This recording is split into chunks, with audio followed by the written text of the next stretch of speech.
get out of our lives and keep that old ranch," my daughter-in-law said at my husband's will reading. I accepted in silence. 1 week later, what I found in the ranch's basement made my phone ring 62 times. I'm glad to have you here. Follow my story until the end and comment the city you're watching from, so I can see how far my story has reached. I never thought the worst day of my life would come after I'd already buried my husband. The law office smelled like old leather and disappointment. I sat in the stiff chair, my hands folded in my lap, still wearing the black dress from Levi's funeral 3 days earlier. Across from me, my son Quinn shifted uncomfortably while his wife Maisie examined her manicured nails with theatrical boredom. The lawyer, Mr. Henderson, cleared his throat and began reading Levi's will in that monotone voice they all seemed to perfect. To my beloved wife Mildred, I leave the ranch property on Willow Creek Road. Before he could finish, Maisie let out an exaggerated sigh that cut through the room like a knife. "Oh, for crying out loud," she said, rolling her eyes. "Just get rid of that old dump and come live with us. You can help with the kids and actually be useful for once." My chest tightened. Quinn said nothing, just stared at his hands. This was my son, the boy I'd rocked to sleep every night when he had nightmares, the child I'd worked double shifts to support after his father lost job after job. Now, he couldn't even look at me. Mr. Henderson continued, his voice growing quieter. "The main residence, investment accounts, and remaining assets are to be divided between." "Finally," Maisie interrupted again, sitting up straighter. "Something worth talking about." I watched as they discussed my life like I wasn't even there. The house where I'd lived for 37 years, where I'd raised Quinn, where I'd nursed Levi through his final illness. It was all being carved up between strangers, because that's what Quinn had become to me, a stranger wearing my son's face. When the reading finished, Maisie stood up and smoothed her designer skirt. "Well, Mildred," she said, her voice dripping with false sweetness, "I guess that settles it. Just get out of our lives and go play farmer at that old ranch. Maybe the isolation will give you time to think about all the ways you failed as a mother." The words hit me like a physical blow. Failed as a mother. I'd sacrificed everything for Quinn. My career, my dreams, my identity. I'd worked nights at the diner while he slept, saved every penny for his college fund, celebrated every small victory, and mourned every disappointment as if they were my own. Quinn finally looked up then, but instead of defending me, he said quietly, "Maybe it's for the best, Mom. You and Maisie have never really gotten along, as if this was some petty disagreement between women instead of a systematic campaign to erase me from my own family." Maisie had been poisoning Quinn against me for years, finding fault with everything I did. The gifts I brought the grandchildren were inappropriate. The advice I offered was outdated. The love I tried to show was suffocating. "I understand," I said, my voice barely above a whisper. I gathered my purse and stood on unsteady legs. "I'll pack my things." Maisie's smile was triumphant. "Don't forget to take all those old photos and knickknacks. We're redecorating anyway." Old photos and knickknacks. 40 years of memories reduced to clutter in her eyes. I walked out of that office feeling like I'd lost not just my husband, but my entire identity. The woman who'd been Quinn's mother, Levi's wife, the grandmother who'd secretly hoped to be a bigger part of her grandchildren's lives. She was being erased as efficiently as dust wiped from a shelf. The drive to pack my belongings was a blur of tears and disbelief. Quinn didn't offer to help. He didn't even come to see me off. When I pulled away from the house with my car loaded with boxes, I saw Maisie watching from the window, her expression satisfied, like she'd finally gotten rid of a persistent pest. The ranch was 40 miles outside town, down a dirt road that hadn't been maintained in years. As I bumped along in my old sedan, I wondered if this was how exile always felt, like driving toward the edge of the world while everything familiar disappeared in your rearview mirror. I'd only been to the ranch a handful of times over the years. Levi had inherited it from his grandfather, but never seemed interested in doing anything with it. "Too much work," he'd always said when I suggested we fix it up or sell it. "Too many memories." I never understood what he meant by that last part. Now, pulling up to the weathered farmhouse as the sun began to set, I felt the full weight of my new reality. This ramshackle building with its peeling paint and sagging porch was home now. Not by choice, but by the cruel mathematics of family politics, where love could be divided like property and distributed to the highest bidder. The key was where Levi had always kept it, under the loose board on the porch steps. Inside, the house smelled musty and forgotten. Dust motes danced in the fading light streaming through dirty windows. The furniture was covered in white sheets like ghosts, and every footstep echoed in the emptiness. I sat down heavily in what had once been the living room, and finally allowed myself to cry. Not the quiet, dignified tears I'd shed at the funeral, but deep, wrenching sobs that came from a place of profound loss. I wasn't just mourning Levi anymore. I was mourning the illusion that family meant something more than convenience and inheritance. In that moment, surrounded by shadows and silence, I made a promise to myself. I would survive this. I would find a way to rebuild my life from the ashes of what Maisie and Quinn had left me. I just had no idea that the means to do exactly that was already waiting for me, hidden in the very foundations of the place they'd exiled me to.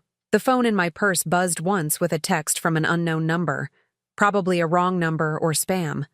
I ignored it. Tomorrow would bring its own challenges, but tonight, I would grieve for the family I'd lost and the woman I used to be. The first week at the ranch nearly broke me.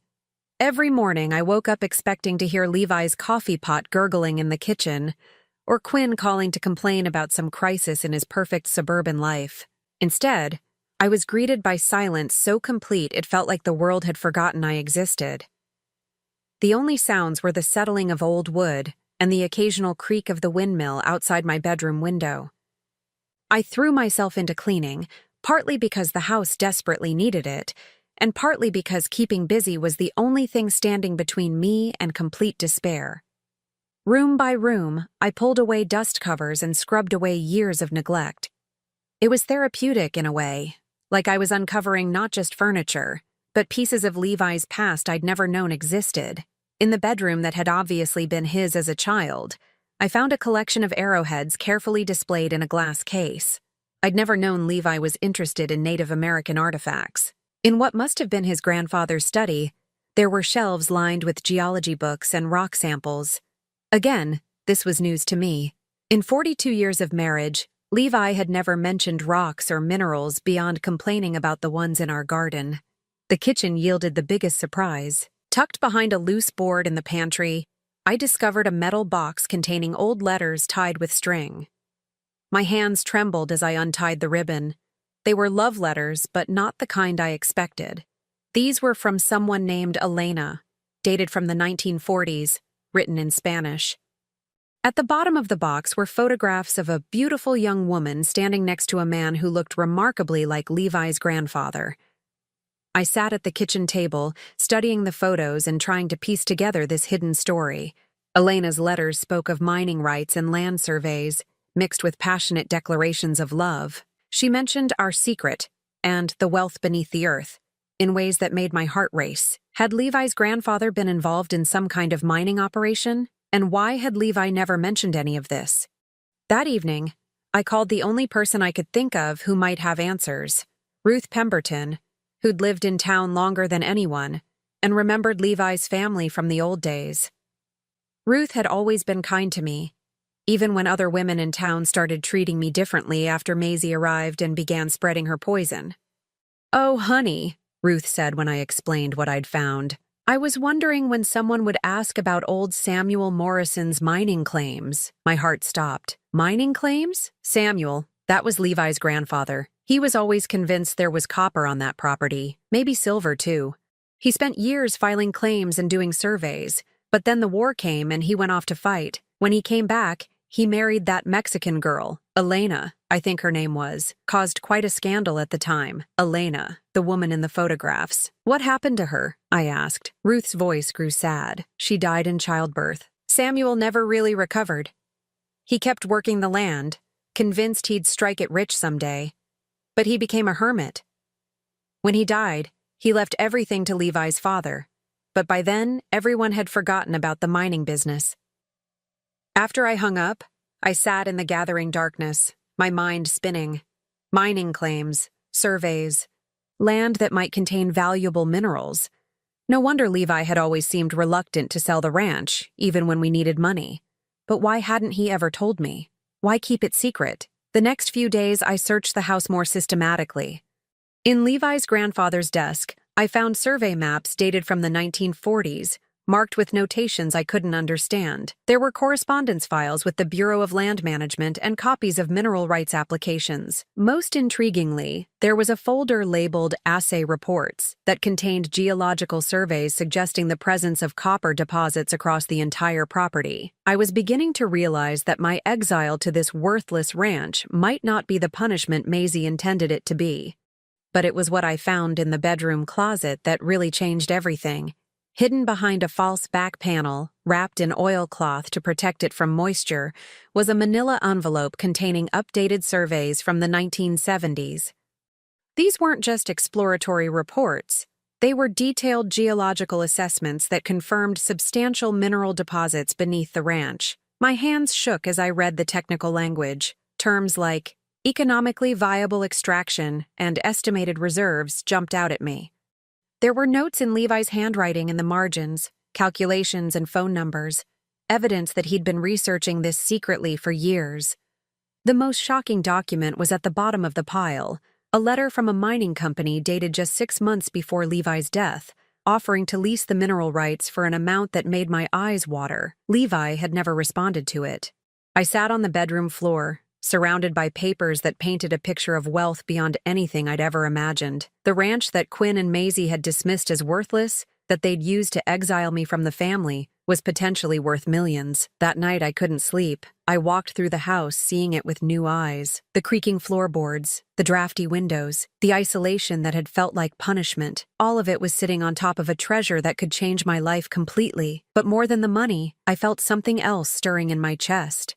For the first time since Levi's death, since Quinn's betrayal, since Maisie's cruel dismissal, I felt powerful. They thought they'd gotten rid of me, shuffled me off to somewhere I couldn't interfere with their plans. Instead, they'd handed me the keys to a kingdom they didn't even know existed. I wasn't sure yet what I was going to do with this information, but I knew one thing with absolute certainty. Mildred Morrison, the discarded mother, the inconvenient widow, was about to disappear forever. In her place, something much more dangerous was taking shape. Someone who finally understood that sometimes the best revenge is simply letting people live with the consequences of their own greed and blindness. The transformation had begun, and I was the only one who knew it. The basement had always intimidated me. Every time I'd visited the ranch over the years, Levi had steered me away from those narrow wooden stairs that disappeared into darkness below the kitchen.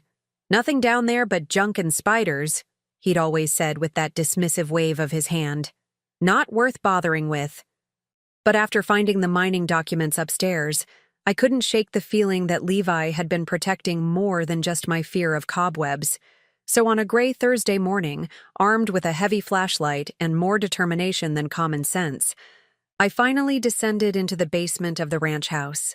The stairs groaned under my weight, and the musty smell of earth and old wood filled my nostrils. The flashlight beam revealed stone foundation walls that looked much older than the house above, massive blocks fitted together with the kind of craftsmanship you don't see anymore.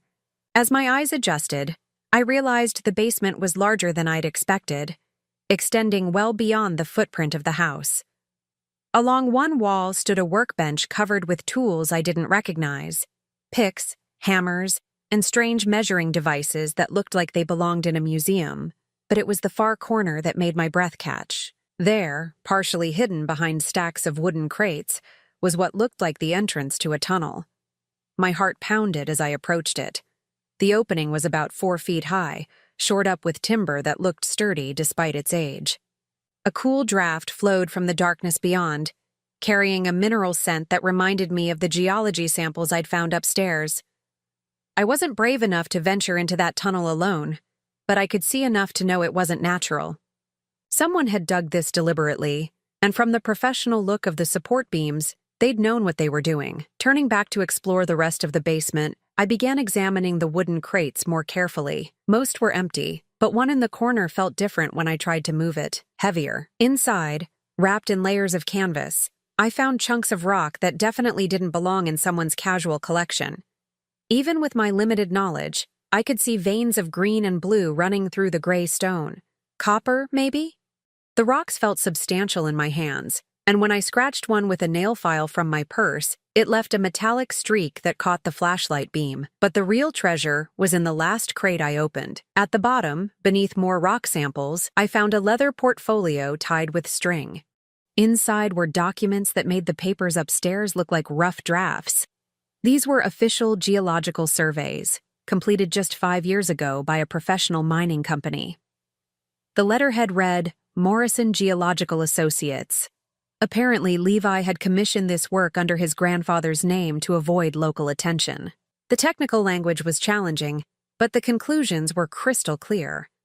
The property contained what geologists called a significant copper deposit with excellent commercial potential.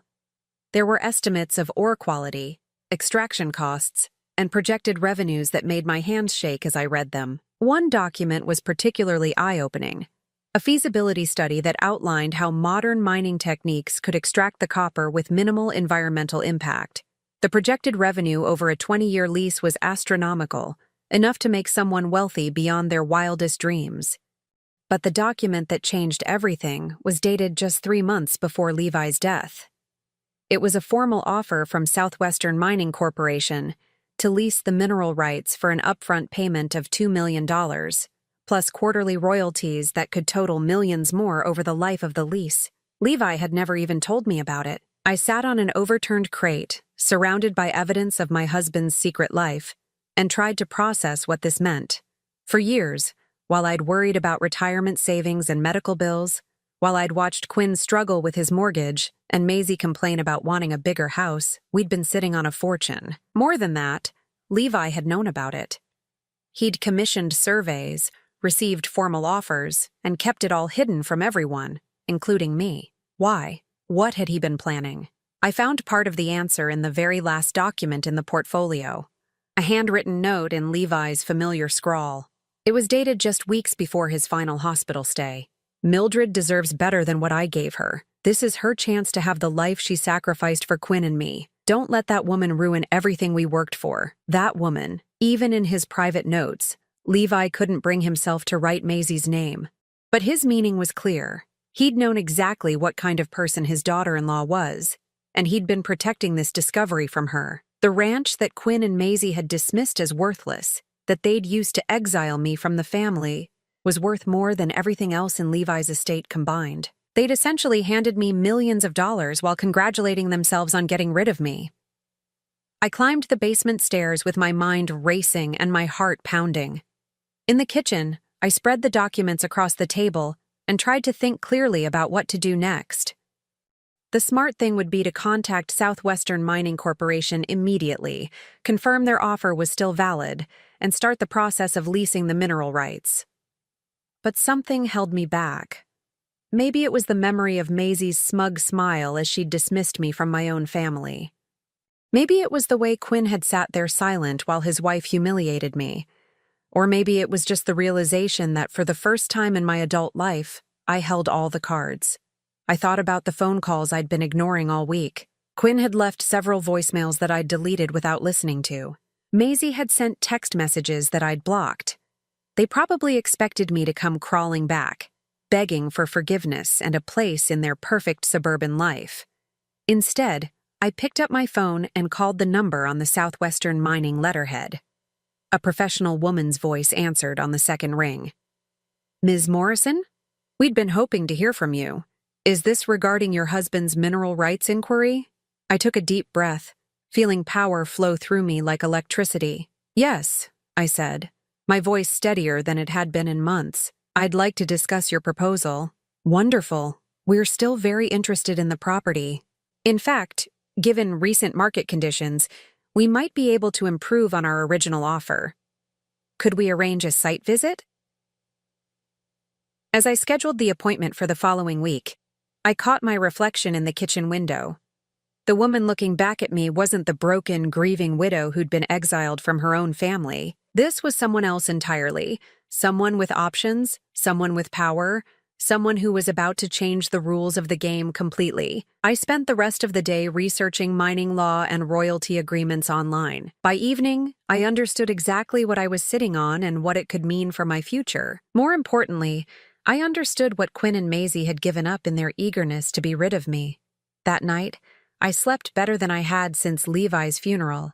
Tomorrow would bring new challenges, but for the first time since the reading of the will, I felt like I was moving towards something instead of running away from everything I'd lost. The phone in my bedroom buzzed once with another text from Quinn, but I didn't even look at it. Whatever crisis was driving him to reach out could wait. I had more important things to focus on now. Outside my window, the old windmill creaked in the night breeze, but it no longer sounded lonely. It sounded like a promise. The men from Southwestern Mining Corporation arrived on Tuesday morning in a white pickup truck that looked serious and expensive. I'd spent the weekend preparing for this meeting, researching everything I could about mineral rights and mining leases. I'd also driven into town and bought myself a new outfit, not the practical clothes I'd worn for years while caring for Levi, but a sharp business suit that made me feel like someone worth taking seriously. The team leader, a weathered man named Frank Torres, had the kind of calm competence that comes from decades of experience. His assistant, a younger woman named Sarah Chen, carried a tablet and several pieces of equipment I didn't recognize. "Mrs. Morrison," Frank said, shaking my hand with genuine respect. "I'm sorry for your loss. Your husband was a smart man to hold on to this property." We spent the morning walking the boundaries of the ranch while Frank explained what they'd found in their previous surveys. He pointed out geological features I'd never noticed, rock formations that indicated mineral deposits, subtle changes in soil color that spoke to what lay beneath. "The copper seam runs diagonally across your property," Sarah explained, showing me a digital map on her tablet. "It's what we call a high-grade deposit, which means the concentration of metal is well above average. That translates to significantly higher royalty payments." When we reached the area above the basement tunnel, Frank stopped and smiled. "Your husband's grandfather was no fool. This tunnel follows the copper vein almost perfectly. He must have had good instincts about geology." "What kind of money are we talking about?" I asked, surprising myself with how businesslike I sounded. Frank and Sarah exchanged a look. "Mrs. Morrison," Frank said carefully, "given current copper prices and what we know about the deposit, we're prepared to offer you $4 million up front for a 20-year lease, plus quarterly royalties that should average between $300,000 and $500,000. I managed to keep my expression neutral, but inside I was reeling. $4 million up front, $500,000 every 3 months. In the first year alone, I'd make more money than Levi and I had earned in our entire marriage combined. "I'll need to review the contract with a lawyer," I said, proud of how steady my voice remained. "Of course," Frank replied. "Take all the time you need. But Mrs. Morrison, I want you to know, this is an exceptional property. Your husband could have made this deal years ago and lived very comfortably. I'm curious why he waited." I thought about Levi's handwritten note, about his reference to protecting me from that woman.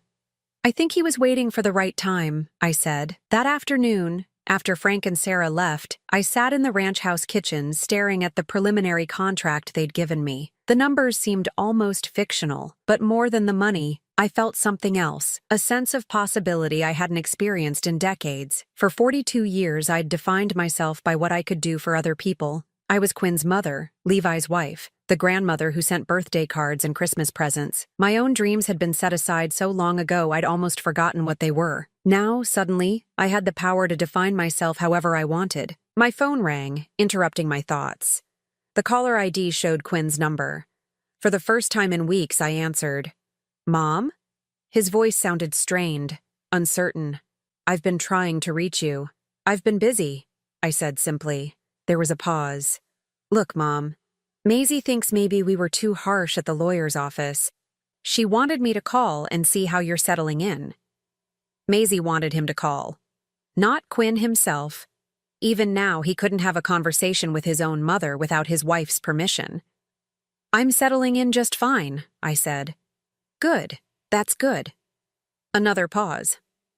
"The thing is, Mom, we're having some cash flow issues with the house. The property taxes are higher than we expected. and Maisie wants to renovate the kitchen. We were wondering if you might be able to help us out, just temporarily." There it was.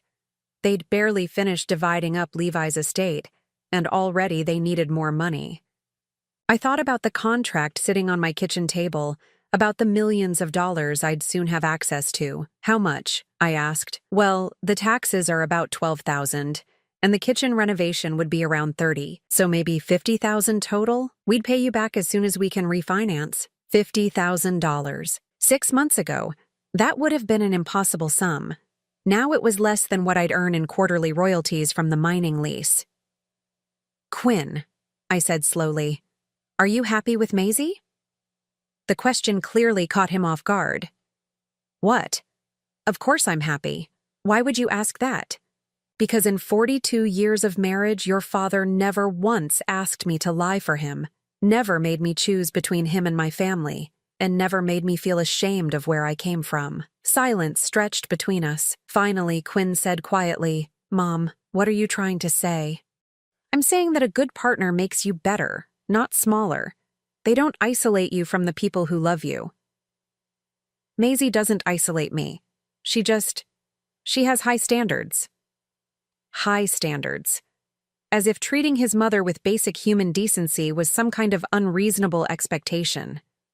"Quinn, do you remember when you were 8 and you wanted to build that treehouse in the backyard?" "Mom, what does this have to do with anything? Your father said it was too dangerous, too expensive, too much work, but I saw how much you wanted it, so I worked extra shifts at the diner and bought the lumber myself. We spent 3 weekends building it together. Do you remember that?" His voice was softer now. "Yeah, I remember. I would have done anything for you, Quinn. I did do anything for you. But I won't be treated like a burden or an embarrassment by anyone, including you." "Mom, I never said you were an embarrassment. You didn't have to say it. You sat there and let Maisie say it for you." Another long silence. When Quinn spoke again, his voice was small, like the little boy who used to crawl into my bed during thunderstorms. "What do you want me to do, Mom? She's my wife. I want you to be the man I raised you to be. The one who knows the difference between love and control." After I hung up, I sat in the growing darkness of the ranch house kitchen. Outside, I could hear the wind picking up, rattling the windows and making the old house creak. But for the first time since Levi's death, the sounds didn't make me feel lonely. They made me feel grounded. I picked up the mining contract and read through it again, this time focusing on the timeline. If I signed within the next 2 weeks, the upfront payment would be processed within 30 days. By the end of next month, I'd be financially independent in ways I'd never imagined possible. The question was, what did I want to do with that independence? As I got ready for bed, I caught sight of myself in the bathroom mirror. The woman looking back at me was different from the one who'd left the lawyer's office in tears just 3 weeks ago. This woman had options. This woman had power. This woman was just beginning to understand what she was capable of. My phone buzzed with a text from an unknown number, probably spam, but something made me look at it anyway. "Mrs. Morrison, this is Janet from Dr. Phillips's office. Your husband's final medical bills are overdue. Please call to arrange payment." I stared at the message for a long moment, then deleted it without responding. Tomorrow, I'd call Dr. Phillips's office and pay off Levi's medical bills in full. Not because I had to, but because I chose to. The difference between those two things was becoming clearer to me every day. And tomorrow, I'd start making choices based on what I wanted, not what other people expected from me. For the first time in my adult life, I was about to discover what that felt like. The contract was signed on a Thursday. I'd driven into the city to meet with an attorney I'd found through the State Bar Association, a sharp woman named Patricia Wells, who specialized in mineral rights law. She'd reviewed every line of the Southwestern mining agreement with the kind of attention to detail that made me grateful I'd waited. "This is an excellent deal, Mrs. Morrison," Patricia had said, sliding the final documents across her mahogany desk. "In 30 years of practice, I've rarely seen terms this favorable for a property owner." When I signed my name at the bottom of the last page, I felt something shift inside me, like tumblers falling into place in a lock that had been jammed for decades. The woman who'd been dismissed from her own family's future was now worth more than all of them combined. The first payment would arrive within 2 weeks, $4 million, deposited directly into an account I'd opened specifically for this purpose. I'd also arranged for the quarterly royalty payments to go into a separate investment account. Patricia had recommended a financial advisor who specialized in sudden wealth. Apparently, I wasn't the first person to strike it rich through unexpected inheritance. But the money, as life-changing as it was, wasn't what filled me with satisfaction as I drove back to the ranch. It was the knowledge that Quinn and Maisie had orchestrated their own downfall through sheer greed and cruelty. That satisfaction turned to something stronger when I got home and found 17 missed calls on my phone. The first few voicemails were from Quinn, his voice increasingly desperate. "Mom, please call me back. Something's happened with the house. We really need to talk." Then came Maisie's voice, all traces of her usual condescension replaced by panic. "Mildred, I don't know what kind of game you're playing, but you need to call us immediately. This is about family. Family." Now I was family again. I poured myself a glass of wine and settled into the kitchen chair before returning Quinn's call. He answered before the first ring finished. "Mom, thank God. Where have you been?" "I've been taking care of business," I said calmly. "What seems to be the problem?" "The problem?" His voice cracked. "Mom, we got a notice from the county. They're saying Dad never properly transferred the mineral rights to the house when he bought it from his grandfather's estate. They're saying those rights might still belong to the ranch property." I took a slow sip of wine, savoring the moment. "Is that so? Mom, this is serious. If they're right, it could affect our property value. The bank is asking questions about our loan. We might have to refinance at a much higher rate." Of course they would. The house that Quinn and Maisie had been so eager to claim was built on a small portion of the original ranch property.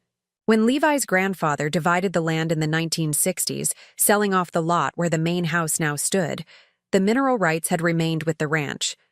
It was a common practice in that era, and completely legal. I'd discovered this particular detail while reviewing the mining company's geological surveys. They'd been very thorough in researching the property boundaries and mineral rights ownership. The irony was exquisite. Quinn and Maisie had the house, but I owned everything valuable underneath it. "Have you talked to a lawyer?" I asked, though I already knew the answer.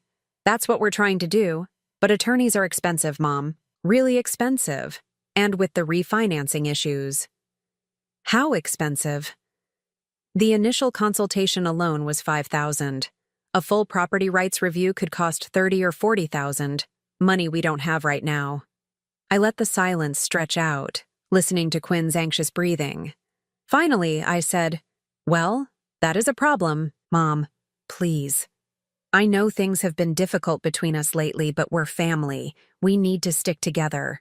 Family." There was that word again.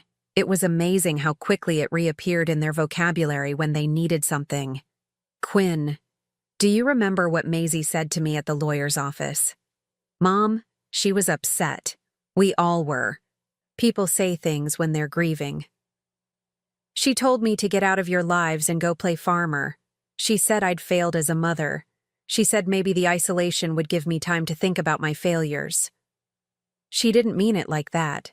"How did she mean it, Quinn? Because it sounded pretty clear to me." Another pause. "Mom, what do you want? An apology? Fine. I'm sorry. Maisie's sorry too. We all handled Dad's death badly. An apology, as if 40 years of sacrifice and unconditional love could be balanced by a grudging sorry delivered under financial duress. Quinn, I want you to listen very carefully to what I'm about to tell you. Okay, I've signed a mining lease for the ranch property. A very lucrative mining lease." Silence. Then, in a voice barely above a whisper, "What kind of mining lease? The kind that's going to make me more money in the next year than your father and I earned in our entire marriage." The silence stretched so long I thought the call had dropped. Finally, Quinn found his voice. "How much money, Mom?" "Enough that I don't need to worry about attorney fees or refinancing or property taxes ever again." Jesus Christ. His voice was hollow. "How long have you known about this?" "I found out after I moved to the ranch. After you and Maisie made it very clear that I wasn't welcome in your new life." "Mom, we never said you weren't welcome." "You didn't have to say it, Quinn. Actions speak louder than words. and your actions told me everything I needed to know about where I stood in your priorities. I could hear Maisie's voice in the background, shrill and demanding. Quinn covered the phone, but I could still make out fragments. Millions? How much? Get her to. When Quinn came back on the line, his voice had changed. It was the tone he used to use when he wanted something as a child, wheedling, manipulative, calculated to trigger my maternal instincts. Mom, I know we've made mistakes, but we're family. Whatever's happening with this mining thing, we should face it together. Maybe we can work something out that benefits everyone. Benefits everyone. Translation: give us money. What kind of arrangement did you have in mind? I asked. Well, if the mineral rights thing affects our property, maybe we could merge the properties back together. Pool our resources. We could all live comfortably. All live comfortably. After they'd worked so hard to exile me from their comfortable life. Where would I live in this arrangement? I asked. With us, of course. We could build you a nice apartment over the garage. You'd have your privacy, but you'd be close to the grandkids. An apartment over the garage. After I'd just become worth millions of dollars, they were offering me an apartment over the garage. Quinn, I said, my voice deadly calm, let me make sure I understand this correctly. 3 weeks ago, your wife told me to get out of your lives and rot in isolation at a worthless ranch. Now that you've discovered that ranch is worth a fortune, you want to pool resources and graciously allow me to live over your garage. Is that an accurate summary? Mom, when you put it like that, it sounds exactly like what it is. You want my money, but you still don't want me. That's not true, isn't it? Tell me, Quinn, in this wonderful arrangement you're proposing, who would control the mining lease? Who would make the financial decisions? Who would determine how the money gets spent? Silence. I thought so. My phone buzzed with another incoming call. Maisie, calling from her own phone. I ignored it. Mom, please don't do anything hasty. Let's sit down and talk about this like adults. I am being an adult, Quinn. For the first time in 40 years, I'm making decisions based on what's best for me, not what's convenient for other people. What's that supposed to mean? It means I'm done being your safety net. I'm done being the person you call when you need money or free babysitting or someone to blame for your problems. I'm done being expendable. You're not expendable, Mom. You're not thinking clearly. Grief can make people do irrational things. Irrational. Now I was irrational for refusing to bail them out of a crisis of their own making. Quinn, the next time you speak to me, I want it to be because you actually want a relationship with me, not because you want something from me. Until then, I suggest you figure out how to solve your own problems. I hung up before he could respond. Within seconds, my phone was buzzing again. Quinn, then Maisie, then Quinn again.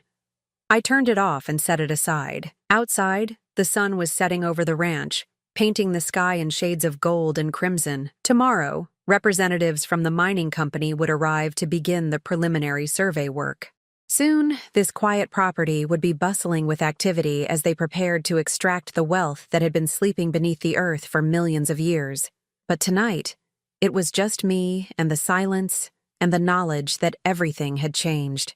I wasn't the woman who'd been exiled from her own family anymore. I wasn't the convenient source of emergency funds or free labor or guilt-absorbing apologies. I was Mildred Morrison, and I was worth exactly what I said I was worth. Nothing more, and definitely nothing less. My phone, even though it was turned off, seemed to pulse with the weight of all those missed calls. 62 attempts to reach me in a single day. Not because they'd suddenly realized they loved me, but because they'd finally realized what they'd thrown away. The irony was almost too perfect to believe. 6 months later, I was sitting on the porch of my renovated ranch house, watching the sunrise paint the mountains purple and gold when the mining company's quarterly report arrived. The envelope felt substantial in my hands, thick with official documents and financial statements. Inside, along with the usual technical updates about extraction progress and market prices, was a check that still made my breath catch, even though I'd received 3 of them now. $437,000. My share of the copper sales for the previous quarter. I set the check aside and picked up my coffee, savoring the ritual that had become precious to me. Every morning, I sat on this porch and watched the world wake up around me. Some days I saw deer grazing in the distance. Other days, I watched the mining crews arrive for their shift, respectful and efficient in their work on the far side of the property. The phone beside me rang once and stopped. Someone leaving a voicemail. I didn't rush to check it anymore. These days, most of my calls were from people I actually wanted to talk to. Patricia Wells, my attorney, keeping me updated on legal matters. Frank Torres from the mining company, providing operational updates.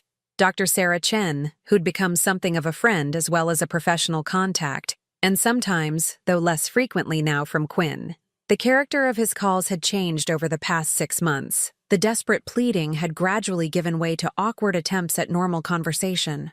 Last week, he'd called to tell me that his youngest daughter had lost her first tooth. The week before, he'd asked for my pot roast recipe. Small gestures, but they felt different than his previous communication. Less calculated, more genuine. I'd started answering about half of his calls.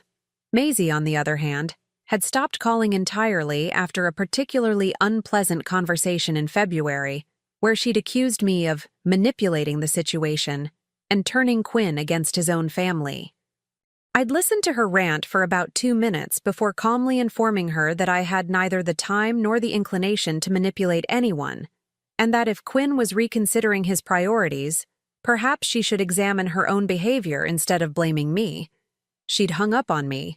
It was the last time we'd spoken. From what Quinn told me during our careful conversations, their marriage was struggling. The financial stress of the mineral rights issue had exposed cracks that had probably been there all along. Quinn had been forced to take out a second mortgage at a punitive interest rate. Maisie's grand renovation plans had been shelved indefinitely. Most tellingly, Quinn had started attending family therapy sessions, alone since Maisie refused to participate. "I'm learning about boundaries," he'd told me during our last conversation, about the difference between supporting someone and enabling them.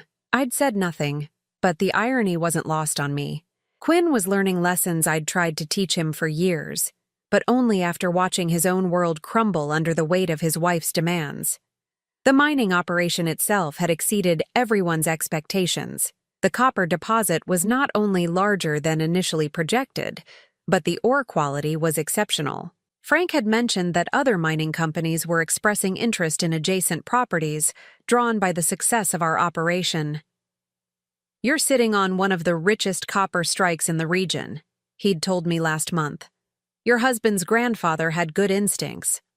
I'd used some of the money to completely renovate the ranch house, but tastefully, preserving its character while adding modern conveniences. Solar panels on the roof, a new kitchen with efficient appliances, central heating and air conditioning, high-speed internet that allowed me to manage my investments and stay connected to the world. But more than the physical improvements, I'd invested in experiences. I'd taken a photography class and discovered I had an eye for capturing the beauty of the landscape around me. I'd traveled to Santa Fe and spent a week learning about the Native American culture that had shaped this region's history. I'd even taken a geology course at the community college, wanting to understand the science behind the wealth flowing from my land. For the first time in my adult life, I was living for myself. The voicemail light was blinking on my phone. I picked it up and played the message. "Hi, Mom." Quinn's voice was softer than it used to be, less demanding. "I wanted to let you know that Emma made the honor roll this semester, and Tommy's soccer team made it to the regional finals. I thought you might want to know." A pause. Then, "I also wanted to say that I've been thinking about what you said, about being the man you raised me to be. I'm trying, Mom. It's harder than I thought it would be, but I'm trying." Another pause, longer this time. "I love you, Mom. I know I haven't said that enough lately, but I do, and I'm sorry, for everything." The message ended with a soft click.